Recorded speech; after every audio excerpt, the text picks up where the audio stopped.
Boa tarde, bem-vindo à Centro de Serviços Veterinários. Hoje o nosso vídeo é um bocadinho diferente. Hoje venho falar um bocadinho sobre mim. Já todos sabem que me chamo Filipa Guilherme, sou médica veterinária, mas quem é que sou eu, na realidade? Que passos e como é que eu cheguei até aqui? Como é que eu me tornei veterinária? Bom, eu sou filha de 2 enfermeiros e sou a única rapariga e a filha do meio. Desde cedo que tenho uma grande atração por tudo quanto são animais. Não podia ver um cão, não podia ver um gato, nem mesmo um lagarto, que eu de facto ficava fascinada e queria mexer e queria tocar e queria interagir. Tive o meu primeiro animal de estimação com cerca de 5 anos de idade. Eu penso que foi mesmo no dia do meu aniversário que me foi dado, ou na festa de celebração, que foi o Zico, que era um hamster albino.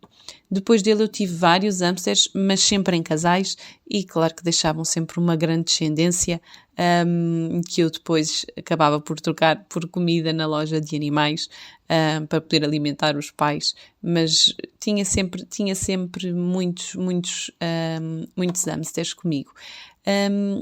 Sempre tive uma grande paixão por tudo como animais, como já disse, e também por tudo o que é natureza e respeitar a natureza e afins.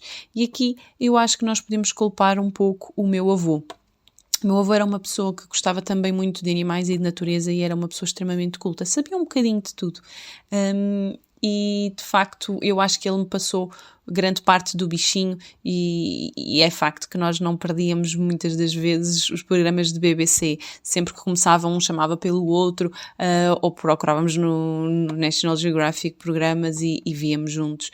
De facto foi sempre assim uma relação em que discutíamos muito tudo o que era animais e havia aquele desafio, sabes o que é, não sabes o que é, sabes qual é a característica deste bicho ou daquele. Bom, portanto eu acho que ele aqui teve um grande pedaço da culpa de eu gostar tanto de animais. Eu tive com os meus avós até aos 5 anos de idade e depois, aos 5 anos, fui para o colégio, um colégio de freiras, onde fiquei até ao 9º ano e depois fui para o ensino secundário já público. Quando concluí o ensino secundário, eu não tinha média para entrar na faculdade de veterinária na pública. E isto foi difícil de processar. Eu nunca nunca tinha querido outra coisa a não ser veterinária, nunca me imaginei a fazer outra profissão. Era sempre, desde que me lembro que me perguntavam o que é que queres ser quando fores grande, eu dizia ou doutora dos bichos ou veterinária mais tarde. Portanto, foi uma situação em que o meu mundo, sem dúvida, que ruiu. Foi um verão difícil em que nós andámos a explorar todas as possibilidades, o que é que se podia fazer, o que é que não se podia fazer, e havia a hipótese das faculdades privadas.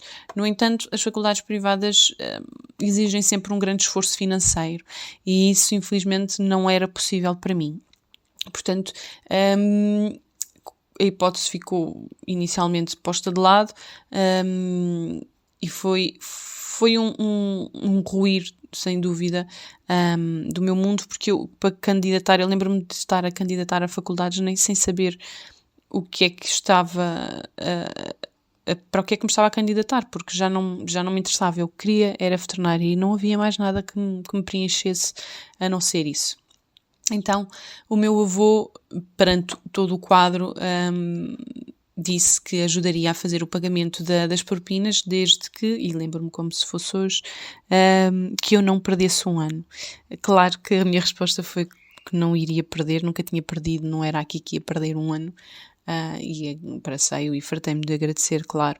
Então, graças a ele e aos meus pais, juntos, tudo foi possível e eu entrei na Faculdade de Medicina Veterinária em 2009.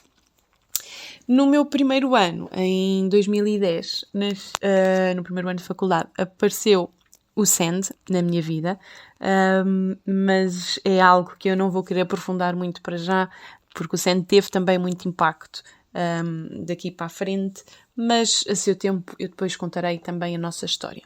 Fiz o curso todo direitinho, tal e qual como prometido, e entreguei a minha tese para defesa em outubro. Acontece que, entretanto, o meu avô adoeceu e, infelizmente, ele adoeceu por volta de agosto, setembro. Ele em agosto já não estava muito bem, em setembro então foi um decair enorme. E infelizmente ele faleceu em dezembro de 2015 e não pôde estar presente na minha defesa de tese, que eu fui só chamada para defender em março de 2016. Foi das questões que mais me custou, porque estamos a falar de uma pessoa que fez um investimento muito grande em mim que não era da sua responsabilidade. E que era, eu lembro-me que ele ficava orgulhoso cada vez que eu chegava a casa com uma nota ou com uma ideia ou com algo que tinha aprendido.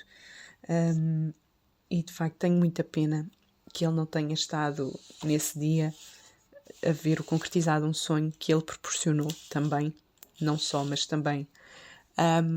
Mas pronto, a vida às vezes prega-nos partidas e de facto não foi possível que ele estivesse presente.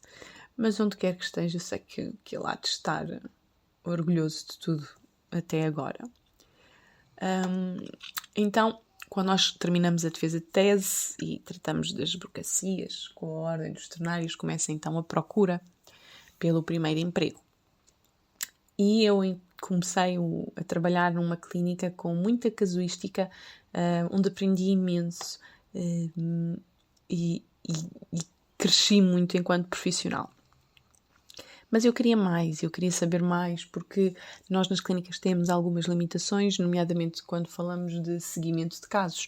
Tudo o que são casos mais críticos, nós em clínica estabilizamos e depois teremos de encaminhar para o hospital, porque não temos serviço de 24 horas e não podemos acompanhar. Mas eu queria saber acompanhar esses casos e eu queria mais. Então inscrevi-me numa pós-graduação de Medicina de Animais de Companhia, com o intuito de aprender mais e saber mais. Concluí essa pós-graduação com sucesso, já estava a trabalhar em hospital, fiz essa mudança também com o intuito de acompanhar mais animais e de aprender também mais. E fiz também um certificado europeu na mesma área. Quando terminei tudo isto, depois em 2019 achei que estava na altura de criar um serviço próprio, um serviço ao domicílio e que se baseasse na relação que eu tenho com o SEND. Portanto, nasceu assim a SEND Serviços Veterinários, em homenagem ao SEND, sem dúvida, que é para mim um dos grandes motores do projeto, pelo menos a nossa relação. E o objetivo principal deste serviço é, sem dúvida, honrar as relações entre os tutores e os seus animais, promovendo a saúde dos quatro patas, seja através da prevenção, seja quando infelizmente eles adoecem, como é que nós os podemos ajudar para manter as relações. O SEND tem estado presente na minha vida desde os meus 18 anos, portanto é um companheiro de longa data, já lá vão alguns anos e tivemos as nossas peripécias e eu cresci muito enquanto pessoa e enquanto mãe de um patudo e sem dúvida enquanto veterinária. E basicamente as relações que eu tenho com todos os animais que convivem comigo, neste momento tenho 3 aves a conviver comigo, um gato e um cão, o Sand. O gato é o Tricô, as aves são a Pocoyoa, que é a que está nesta foto, depois há ainda o Tata e o Juca, mas todos eles são importantes, mas as relações que nós estabelecemos são muito importantes e sem dúvida o Sand foi o primeiro a aparecer cá em casa, e é o meu grande amor, não desfazendo nenhum dos outros, nada disso, só que o Tricô não é meu, é da minha avó, como eu já disse várias vezes, embora eu conviva com ele todos os dias e gosto imenso dele, não tenho qualquer dúvida disso, que também faço tudo para o proteger, mas o Sam está comigo desde os momentos mais cruciais. Se nós pensarmos bem, dos 18 anos até agora aos 30, não é? Vai muito tempo e cresce-se muito. Eu acho que é em que há um maior desenvolvimento da pessoa enquanto indivíduo, e o Sam esteve presente naquelas fases críticas, o primeiro desgosto amoroso, o primeiro emprego, os exames da faculdade, aquela nota menos boa, aqueles momentos de desespero, a procura do primeiro emprego, a primeira troca de emprego, que é sempre tão difícil de processar, porque embora haja um grande entusiasmo com a troca, quando a troca é feita por nós querermos, não é? Deixa-se uma equipa com que se gostava de trabalhar para trás.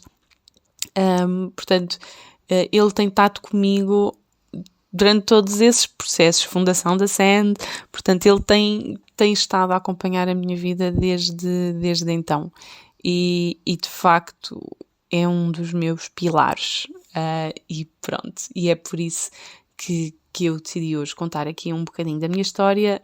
Amanhã contarei a história do SAND e a minha também, porque nós temos uma história juntos, mas basicamente a relação que nós temos é especial e basicamente o que eu pretendo com este serviço é honrar, sem dúvida, essas relações especiais. E vemo-nos então amanhã para conhecerem um bocadinho da história do SAND.